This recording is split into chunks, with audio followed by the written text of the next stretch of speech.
Assalamu alaikum everyone, this is Danish Shantaf and you're watching my podcast powered by Carbon Action. आज जो guest मेरे साथ मौजूद हैं इंजीनियर हैं, एक्टर हैं, डांसर हैं और फिटनेस एंथुसियास्ट हैं। ये समझे जैक ऑफ ऑल ट्रेड्स हैं। मेरे साथ मौजूद हैं हसान खान। अस्सलाम वालेकुम। वालेकुम अस्सलाम। कैसे हैं हसान? ठीक ठाक। सबसे पहले तो बड़े खूबसूरत लग रहे हैं माशाल्लाह। Thank you very much. आपका कोड ले जाऊंगा मैं शूट के बाद। अभी दे दो। Thank you. अभी रखिए, अच्छे लग रहे हैं आप। सबसे पहले मेरा आपसे सवाल ये है, डरपोक इंसान है या सच्चे? यार इतना सच्चा हूँ कि मैं पीछे इस खूबसूरत वॉल पे जो है ना अपनी गाड़ी का नंबर प्लेट देख रहा हूँ। मिला? नहीं मिला। नहीं मिला। और सच बताओ बहरहाल कि मेरे पास गाड़ी भी नहीं है, तो अच्छा। इससे ये साबित होता है कि मैं ऑनेस्ट आदमी हूँ। ठीक है, मतलब आज जो है वो सच्ची बातें होने वाली है। बहुत सच्ची। ठीक है। कब से स्टार्ट किया? यू लुक यंग, मुझे लगता है बहुत पहले से नहीं स्टार्ट किया होगा, तो कब से एक्टिंग करियर कब से स्टार्ट हुआ, क्या करते थे? मैं कमोबेश कहने में कोई कबात महसूस नहीं करूँगा कि फिरौन की मूवमेंट से मैंने ये काम स्टार्ट किया। It's been almost like 19-18 years I have been working. लेकिन उस दरमियान में मेरा एजुकेशनल गैप था। 2001 में मैंने एड्स का आगाज़ किया बाकायदा। ऐसे ही चलते फिरते मैं इश्तिहारों पे देखता था अपने सीनियर्स को, बड़ा प्यार और बड़ा खूबसूरत सा लुक आता था। तो कुछ पैसे कमाने की भी एक लालच थी, तो सोचा कि चलो काम ही शुरू कर ले। मोहल्ले में एक एजेंसी थी, चले गए वहाँ पे, टेढ़ी मेढ़ी तस्वीरें खिंचवा ली, पसंद आ गए क्लाइंट्स को और काम शुरू हो गया। सो गाड़ी चली पड़ी। सिर्फ टेढ़ी मेढ़ी तस्वीरें खिंचवाई? टेढ़ी मेढ़ी तस्वीरें खिंचवाई। उस वक्त नहीं था बहरहाल उस तरह के मामलात के जी पहले करें फिर उसके बाद हो जाए, तो ऐसा कुछ भी नहीं हुआ अल्हम्दुलिल्लाह। And this was back in 2001। Okay. या पहला सीरियल आपने कौन सा किया था? पहला serial, yes, speaking of serial, because acting का बाकायदा आगाज़ मेरा 2013 में हुआ। बिल्कुल उसी ईयर में जब मैं इंजीनियरिंग पूरी करके आया, और आने की भी रीज़न कुछ और डिफरेंट थी। बिकॉज यहाँ से मैं अपनी अम्मा को लेके जाना चाहता था। वालदा was the only person around, because my father he died earlier somewhere in 1988। सो ख्वाहिश यही थी कि जो मैंने पढ़ा उसी को परसू करूँ, अम्मी को लेके जाऊँ, एक अच्छा माहौल, अच्छी फ़िज़ा में वो रहें, उनकी भी ख्वाहिश थी। लेकिन किस्मत को कुछ और मंजूर था। 2013 में वो कैंसर डायग्नोस हुआ, उनकी डेथ हो गई, और उसके बाद से कुछ करने के लिए था नहीं। माशाल्लाह से, मैं माशाल्लाह का लफ्ज़ इसलिए इस्तेमाल करता हूँ बिकॉज उसमें मेरी शादी भी ख़त्म हुई। I was once upon a time married to someone in America and I ended up badly. So खैर अच्छे नोट पर ही हुई। लेकिन ये कि फिर उसके बाद जब कुछ करने के लिए नहीं था, तो मैंने सोचा कि एक्टिंग कर ली जाए। बट हसन, ये बड़ा लंबा गैप नहीं? 2001 में अगर आपने पहला वो किया, फिर 2013, तो बट इंजीनियरिंग आपने इसमें नहीं दानिश, वो हुआ असल में ऐसा कि 2001 से 2007 तक मैंने हमें बाकायदा एडिटोरियल काम किया। 2008 में स्कॉलरशिप आई, और उस वक्त मेरी वालदा की भी ख्वाहिश यही थी कि मैं जाऊं बाहर कुछ अच्छी डिग्री, आला तालीम हासिल करने के लिए। जैसे कि आप किताबों में पढ़ते हैं कि उन्होंने आला तालीम जो है वो फलां देश से, चीन से हासिल की। वो थोड़ा चीन से आगे चला गया, कोई टिकट सस्ते थे उन दिनों। तो मैं अमेरिका जाके मैंने सोचा कि यार पढ़ लिया जाए और इंजीनियरिंग कर ली जाए, बिकॉज फिर पता नहीं क्या होता है, लेकिन एटलीस्ट डिग्री सिक्योर होनी ज़रूरी है। और पहली पे क्या थी आपकी 2001? मेरी 2001 में पहली पे जो थी वो उस वक्त 500 थे, लेकिन 2001 के 500 काफ़ी थे। काफ़ी थे। मुझे याद है 4L में मैं बैठ के गया था, सदर में कहीं शूट थी, और अम्मी भी साथ बैठी हुई थी, और मैं जिस जगह बैठा हुआ था 4L में, आपको याद होगा उन दिनों वो ड्राइवर के साथ ही बिल्कुल एक गर्म सा कोई तख्तानुमा होता था, उस पर हिलते हुए जा रहे थे हम। तो फिर पहुंचे वहाँ और फिर काम वाम किया। तो मैं कह सकता हूँ कि मैंने अपने काम का आगाज़ जो है वो सिकवा के गरम जो है ना वो तख्ती पे बैठ के किया। तो अल्हम्दुलिल्लाह। सही है। ये बताएं, कुछ चैनल्स हैं और आप अभी कर भी रहे हैं काफ़ी चैनल्स के साथ, सीरियल्स में आप हैं, मैंने आपको देखा है। पेमेंट में तंग करते हैं क्या? आपने दुखती रख पे मेरे हाथ रखा है। खैर मैं यहाँ चैनल्स को तो आइडेंटिफाई नहीं करूँगा, बिकॉज कमोबेश ये एक पूरा मैकेनिज्म है, और हम इस मैकेनिज्म का एक कंपोनेंट है। मैं हमेशा अपने आप को इस पूरे मैकेनिज्म का एक कंपोनेंट समझता हूँ, और ये सप्लाई चेन मैनेजमेंट है। यानी स्टेट के पास पैसा आएगा तो नीचे वाला मजदूर खाएगा। चाहे अगर ये बात एक एक्टर से स्टार्ट होती है, तो जी एक्टर से लेकर प्रोड्यूसर से लेकर चैनल, और चैनल से लेकर वो तमाम स्पॉन्सर्स जो चैनल से सॉफ्टवेयर्स पर अपने एड्स को चस्पा करवाते हैं, उसको अटैच करते हैं, और इस तरह से बिजनेस का एक पूरा मैकेनिज्म बनता है। सो ये दुश्वारियाँ होती हैं। पहले तो ये ज़रा ज़्यादा तकलीफ होती थी, लेकिन आज भी ये समझ में आ जाता है कि कौन आदमी इंटेंशनली कर रहा है और किस आदमी से ये गलती जो है वो गलती से हो रही है। जो लोग इंटेंशनली कर रहे हैं वो नज़र भी आ जाता है, बिकॉज बहुत सारे लोग ऐसे हैं जो हमारे ही पैसे को बचा के एक नया जनाजा खड़ा करते हैं। Means through one project and it's money they make another one. तो अल्टीमेटली वो भी प्रॉब्लम का शिकार होते हैं। But what do you think, intentionally करते हैं ये लोग, अनइंटेंशनली करते हैं? इंटेंशनली होता है बिकॉज एक्टर कैटेगोरिकली यहाँ डिवाइड हुए हुए हैं। कुछ एक्टर्स वाकई अपने क्राफ्ट पे रिक्रूट हो रहे हैं और कुछ लोग अपनी मजबूरियों पर रिक्रूट हो रहे हैं। हमारी बरादरी में ऐसे बहुत सारे लोग हैं जो काम को मजबूरियों के साथ मांगते हैं, तो यकीनन मजबूरी से मांगा हुआ काम जो है फिर वो उसमें बॉल आपके कोर्ट में नहीं, यकीनन उस रिक्रूटर के कोर्ट में होती है, जो फिर पैसे भी कम कराता है, फिर वो अपनी मर्जी से स्क्रिप्ट भी देता है, फिर अपनी मर्जी के मुताबिक वो फिर कहता है कि जी आपका मोड ऑफ पेमेंट होगा, जो कि बड़ा अनक्लियर होता है। तो इस तरह की दुश्वारियां होती हैं। वे आउट कोई नहीं है आसान, जो यंग चले आप हैं और भी लोग हैं जो अपना आग ले सकते हैं, है ना? कुछ लोग होते हैं यार जिद के लड़के अपना आग ले, जो नहीं कर सकते, उनके लिए कोई वे आउट है? दानिश, मेरा ख्याल ये है कि जिस सीट पर माशाल्लाह भी आप बैठे हुए हैं कि एक बहुत बड़ी एग्जाम्पल है, एग्जाम्पल इन द सेंस कि अब हमें ये समझ में आ गया हम डिजिटल वर्ल्ड की तरफ चले गए हैं और यहाँ हमें साफ साफ पूरी दुनिया बताती है कि भैया जब दूसरी दुकान से तुम्हें नहीं मिल पा रही है चीनी, आटा, दाल वगैरह, तो अपनी दुकान खोल लो। तो आई थिंक ये सबसे एक ईजीएस्ट और सबसे फाइनेस्ट वे है कि अगर आपको बहुत सारी तवक्कुआत हैं इंडस्ट्री से, जो कि अभी इंडस्ट्री है नहीं, फैक्ट्री है, बिकॉज इंडस्ट्रीज में स्टार्स बनाए जाते हैं। अनफॉर्चुनेटली हमारे यहाँ स्टार्स रून किए जाते हैं। ये आपने क्यों बोला? ये आपने 2-3 दफा बोला इंडस्ट्री नहीं फैक्ट्री है। देखिए फैक्ट्री का निज़ाम इसलिए है क्योंकि देखें ना, अगर ये एक इंडस्ट्री होती तो यहाँ हर आदमी की एक उसके प्रोटोकॉल का, उसके डेकोरम का ख्याल रखा जाता। हमारा काम जो है बेसिकली, हमारा काम इन तमाम चीज़ों से आई थिंक पाक होना चाहिए। हमारे जहन पे ये परेशानियां नहीं होनी चाहिए कि जी 3 महीने से मैं काम कर रहा हूँ और इस महीने का चेक भी नहीं है, मेरी कमेटी पता नहीं शाइस्ताबाजी कब खोलेंगी। वो शाइस्ता लोधी नहीं, शाइस्ता लोधी नहीं, बहुत सारी ऐसी शाइस्ताबाजियाँ हैं। Shaista Lodhi is one of the greatest host of our country. लेकिन जो गली मोहल्लों में अक्सर आपको पता है कमेटियाँ डल जाती हैं 500-500 वाली, और वो कभी खुलती नहीं। कभी कभी वो लोग मकान बदल के चले जाते हैं, फिर आप ढूंढते रहते हैं बदलने का। जो होता है ना, साहिर भाई को खा जाता है यार। साहिर भाई तो बड़े खूबसूरत आदमी है। साहिर भाई, I love you for that, बहुत खूबसूरत होस्ट है। लेकिन getting back to the point again, पैसों का मसला है, लेकिन मुझे ऐसा लगता है कि हर आदमी की अपनी सेटिंग बनी हुई है पैसे निकलवाने की, और मुझे खैर इसलिए इतनी तकलीफ नहीं होती क्योंकि मेरा राज़िक बेशक अल्लाह है और पैसे निकल आते हैं। जिस खूबसूरती और जिस ईमानदारी से मैं काम करता हूँ वो अल्लाह का शुक्र है, ऐसा कोई प्रॉब्लम नहीं होता। लेकिन है problem. Sir, who was your mentor? आप किसको देखते थे और फेवरेट एक्टर कौन है जो आप बोले ये एक्टर जो था ना, ये इसको मैं मेंटोर रखते हुए चला हूँ? देखिए सबसे बड़ा मेंटोर तो मेरे लिए जो रहा मेरी पूरी ज़िंदगी में, वो नो रिट्रीट नो सरेंडर वाला एलिमेंट जो था, वो मेरी वालदा माजिदा थी। लेकिन काम की तवज्जो से अगर मैं बात करूँ तो काम में आकर मैंने बहुत सारे लोगों को अपना मेंटोर बनाया, और अनफॉर्चुनेटली दुनिया से जा चुके हैं सब। कमाल एक्टर्स, कमाल सीनियर्स मेरे, जिन्हें माजरत से याद नहीं रखा गया, जिनमें कई बड़े नाम हैं। आबिद अली साहब हैं, सोहेल असगर साहब हैं, मोइन अख्तर साहब हैं, लेजेंड्स हैं, इंस्टीट्यूट्स हैं। इनको सबसाइड कर दिया गया, इनको याद नहीं रखा गया। इनकी बरसियों पर भी शायद अब हम आई थिंक सोशल मीडिया पे कुछ सुन रहे होते हैं, और सोशल मीडिया पे जहाँ 1 लाख पोस्टों को स्क्रॉल कर रहे होते हैं, वहाँ इनकी भी देखकर लाइक या सैड का बटन दबा देते हैं। रिसेंट टाइम्स में कोई आपको ऐसा नहीं लगा? रिसेंट टाइम में बिल्कुल दानिश हैं मेरे।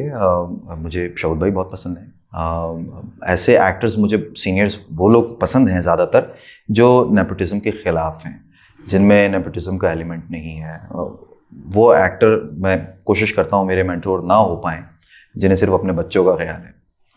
हमारी इंडस्ट्री में, मतलब फैक्ट्री में, सॉरी, अब है ऐसा नेपोटिज्म? बिल्कुल है। अच्छा, बिल्कुल है, बिल्कुल है। ऐसा क्यों नहीं है? एक मजदूर सेठ बनता है, सेठ बनने के बाद वो कोशिश करता है कि उसका कुंबा खाए और जो साथ रहने वाले लोग हैं वो भूखे ही मर जाएं। तो बिल्कुल ऐसा है। सिंस यू बीइंग ऑनेस्ट, तो मैं एक चीज़ आप, कास्टिंग काउच का बड़ा ट्रेंड था हमारे उसमें कि जी वो मॉडल जो है ना, वही एक इंटरव्यू में आपने भी देखा होगा कि जी वो अगर रेहाना बैठी है तो रेहाना को तो अंदर बुला लेंगे, लेकिन अगर हसान बाहर बैठा तो बाहर बैठा हसान या दानिश जो भी बैठे उसको बैठा के रखेंगे। ये आज है, आज ये चीज़ है। जंगल में मोर नाचा किसने देखा? उसी ने देखा जिसने नचवाया था। बिल्कुल होगा और है भी। आपने कभी ऐसी कोई चीज़ नहीं देखी या किसी दोस्त यार से आपको नहीं पता चला? मैं तो चाहता हूँ कोई मुझे कास्टिंग काउच के लिए बुलाए लेकिन ऐसा होता नहीं। होता है, लेकिन अब चूंकि हम वायरल होने की बात कर रहे हैं इस दुनिया में, यहाँ पर थोड़ा सा भी आउच होता है तो बाकायदा जो है वो हर चीज़ सोशल मीडिया की नज़र हो जाती है। ठीक है ना, अभी मैं खाना खाने जा रहा हूँ, अभी मैं नहाने जा रहा हूँ, अभी मैं शूट पे जा रहा हूँ, ओहो मेरे चचा का इंतकाल हो गया। तो ये सब चीज़ें हमारे यहाँ सोशल मीडिया पे अब हर चीज़ की आपकी पूरी रोज़मर्रा की तमाम एक्टिविटीज़ की अपडेशंस होती हैं, तो फिर ये चीज़ कहाँ से बचेगी सर? ये तो आएगी बाहर, और आनी भी चाहिए। मतलब अभी तक दरिंदे मौजूद हैं? बिल्कुल दरिंदे मौजूद हैं सर, जंगल का राज है तो क्यों नहीं होंगे। पुराने चीते निकलते हैं कभी कभी बाहर। किसी ने क्रिटिसाइज किया कभी एक्टिंग पे, आप बोले यार सही तो किया था मैंने, ये क्यों इतना क्रिटिसाइज कर? सर मुझे बड़ी बड़ी खुशी होती है, बड़ी खुशी होती है इस बात में बहरहाल, मगर सबसे ज़्यादा तकलीफ इस बात की भी होती है कि आप मेरे काम को लेकर क्रिटिसाइज करें, मुझे बड़ी खुशी होगी, सीखने का मौका मिलेगा मुझे। लेकिन मेरे काम की वीडियो पे नीचे जाके आप ये मत लिखें कि 3 दिन में गुर्दे का पत्थर पिघलवा दें ये वाला मंजन खा के, ये आता है कि थोड़ा सा हजम नहीं होता दानिश।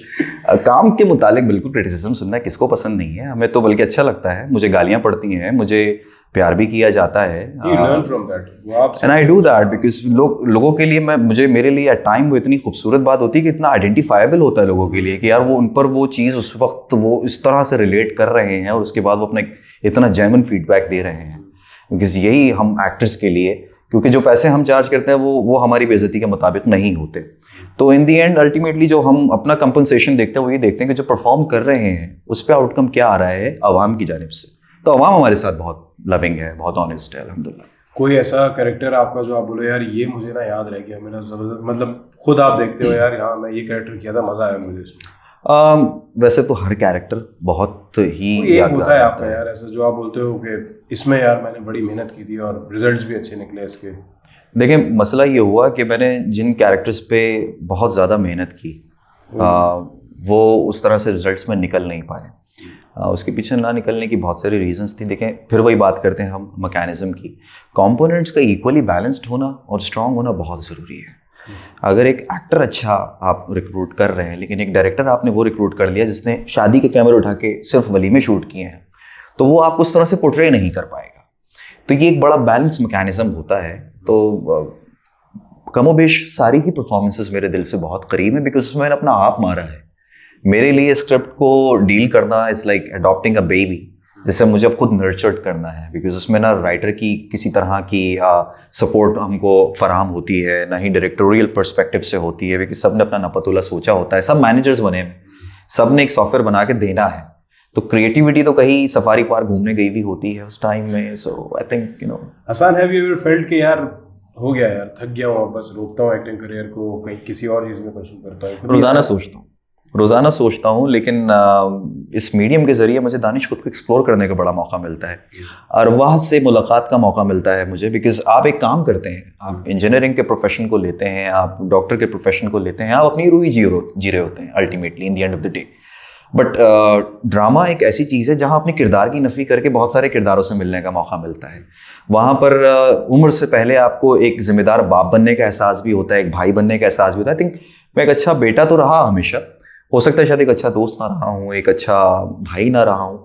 तो मैंने इस काम की एक्सरसाइज से बहुत सारी चीज़ों को वक्त के साथ साथ रियलाइज़ किया और उसको रेक्टिफाई किया। सो आई थिंक एक मज़ेदार, एक इंजॉयबल प्रोफेशन है मेरा। गुड। मुझे ये बताएं, कोई सीनियर्स एक्टर आपकी मुलाकात होती होगी, आई एम श्योर, आपको ऐसा लगता है कि यार हाँ इसका काम बहुत अच्छा है बट इसको उस हिसाब से जो है ना लोग पूछ नहीं रहे, या ये इसकी ऑन स्क्रीन इतना नहीं आ रहा जिस हिसाब से इसका काम है, बहुत ज़बरदस्त एक्टर है, इसको बहुत ड्रामे करने चाहिए बट वो नहीं कर रहा? दानिश देखें, हम नेम देम, आपने बताना है मुझे कोई 2-3 एक्टर जो आप बोले हाँ यार ये मैं कोशिश करूंगा कि मैं उसको जस्टिफाई कर सकूं। लेकिन मैं पहली चीज़ एक बात ये बताऊं कि यहाँ एक्टर एक्टिंग पर रिक्रूट नहीं हो रहा। मैं तमाम उन लोगों से गुजारिश करूंगा जो अब इस काम में आना चाह रहे हैं, थोड़ी सी मार्केटियर स्किल बढ़ा के आएँ, क्योंकि ये काम है शो बिजनेस का, ठीक है? यहाँ पर बिजनेस शो कर रहे हैं हम, और आप जितनी आसानियाँ सामने वालों के लिए पैदा कर रहे हैं आप उतना ही ज़्यादा लाइमलाइट में मौजूद हैं। तो यहाँ बहुत सारे अच्छे एक्टर्स सिर्फ एक्टिंग की लाइन में लगे हुए हैं, उनकी मार्केटिंग स्किल्स बहुत वीक है, उनका वो बिजनेस का डील जो है वो अब भी इसी पर है कि जी घर पे बैठ के इंतज़ार कर रहे हैं कि भाई कॉल आएगी एक बड़े स्क्रिप्ट की। मुझे दुआ मेरी भी यही है कि जो गुमान वो करते हैं अल्लाह उनको उस हिसाब से नवाजे भी। अनफॉर्चुनेटली मार्केटिंग स्किल्स बहुत मैटर कर रही है, बहुत मैटर कर रही है। बहरहाल लोग क्या कुछ नहीं कर रहे यार अभी काम करने के लिए, मुझे तो समझ में नहीं आ रहा। बहुत कुछ कर रहे हैं अब तो कास्टिंग काउच तो एक बहुत छोटी चीज़ हो गई है सर। यहाँ तो अब दूसरे मामला शुरू हो गए ना बहरहाल कि जी वो आते हुए बिरयानी भी लेकर आ रहे हैं, आपने खाना नहीं खाया मैं भी खाना नहीं खाऊंगा, साथ ही खाएंगे, कर लेते हैं छोड़ा ना उसको, अरे कर लेते हैं ना, घर की बात है, अरे कोई मसला नहीं, बस चाय पिला दें हो जाएगा ये काम। तो इस तरह के बिजनेस चल पड़े हैं।